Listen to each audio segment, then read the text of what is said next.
You've probably heard the expression, no pressure, no diamonds. The idea behind it is that in order to achieve the best possible results, you need to be put under an immense amount of pressure, because that's exactly how diamonds are formed. You take carbon atoms, put them under a lot of temperature and pressure, and then they start to form crystals that eventually become the beautiful, shiny, precious gemstones that we all know and love. But if you use the same strategy on people, you might not get the results you're looking for. After all, us humans are made up of only 18% carbon. So in this video, we'll talk about different strategies to cope and deal with the amount of pressure that you might be under on an everyday basis. The idea that you can perform better under a certain amount of pressure comes from the Yerkes-Dodson law. Said that right? It says that some amount of stress makes you perform better, but only up to a certain point. After that, you only result in feeling overwhelmed. So the goal here would to meet that sweet stress spot where you're feeling motivated but not overly overwhelmed. However, chronic stress can have negative impacts on your physical and mental health. In fact, 90% of employees in the US stated that they find some amount of stress in their work. And 1/3 of those say that the stress they feel is high or unsustainably so. When you're under stress, your heart beats faster, your muscles tighten, your blood levels rise. And if you're constantly agitated like this, it can lead to headaches, high blood pressure, and even heart disease. You become fatigued, you find it more difficult to concentrate, and eventually you find yourself burnt out.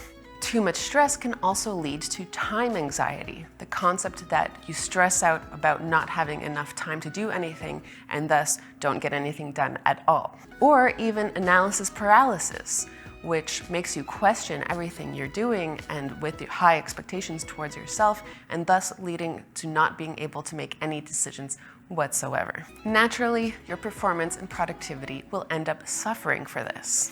So, how do you cope with these issues? Well, here are some strategies to get you going. 1, maintain a healthy work-life balance. We all need time to unplug, and yes, looking at you, hustle culture fans. Spend some quality time with family or friends, start a new hobby, or even binge watch the latest TV show that everyone's been talking about. Make sure to take your mind off of work and do something you enjoy. The added benefit is here that when you're stressed, you usually get tunnel vision, and by taking a step back, you're able to see the bigger picture and solve the problem that has been causing you so much anxiety in the first place.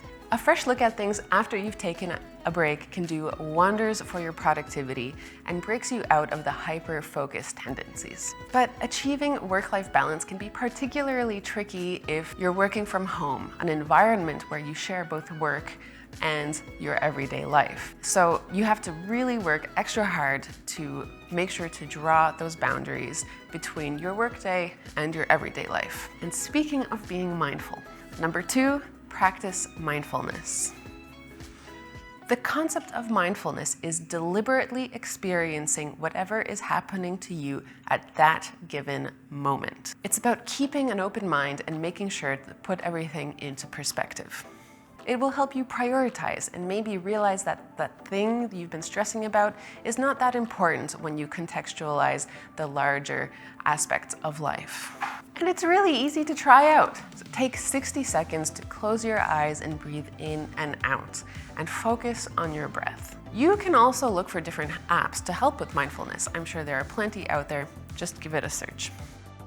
And once you have a clear mind, you will understand what is important and what is absolutely not worth stressing about.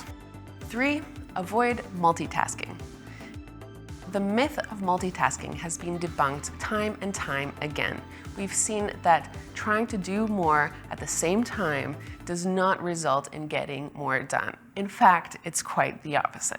If you're trying to do several things at once, you run the risk of making errors and thus making it more difficult for yourself. And when you make mistakes, it generates more pressure to fix them. Instead, you should focus your attention to one thing at a time and give it your full attention. If you feel overwhelmed with several things demanding your attention at any given moment, you should consider asking for help, delegating a task, or taking a look at automating some of your tasks. That way you have even less things to think about. And this leads us nicely into number 4, take control of your time management.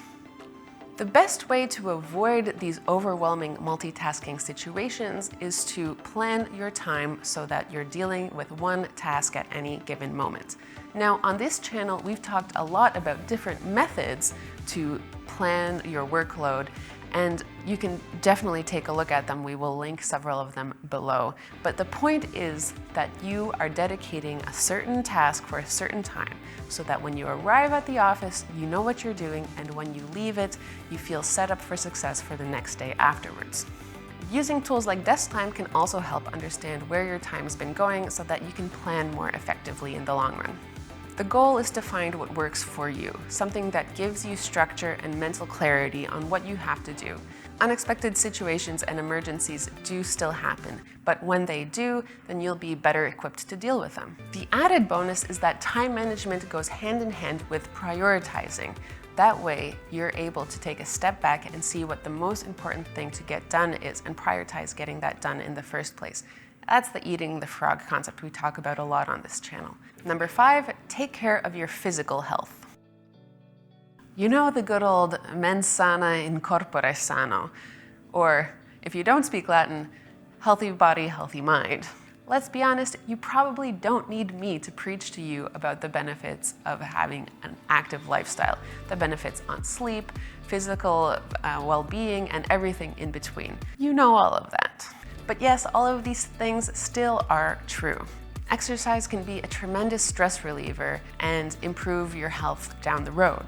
Getting good quality and plenty of sleep will make you fresh-faced and clear-minded to deal with the events of the day ahead of you.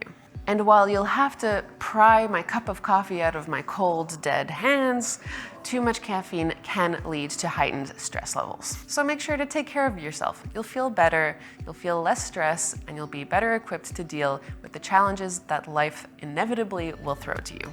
Number 6, know when to say no.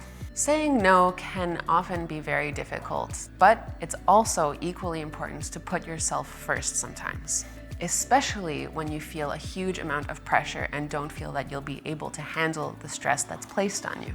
Take, for example, US gymnast Simone Biles. She went to the Tokyo Olympics being considered the front runner to do the very best from the entire world.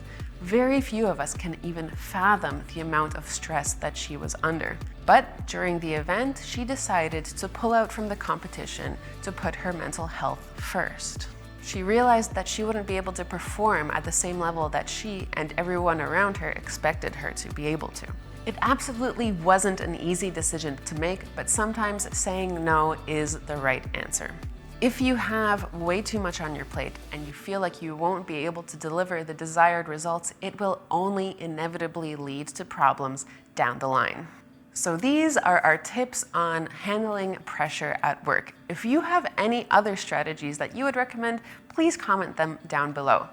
No pressure though.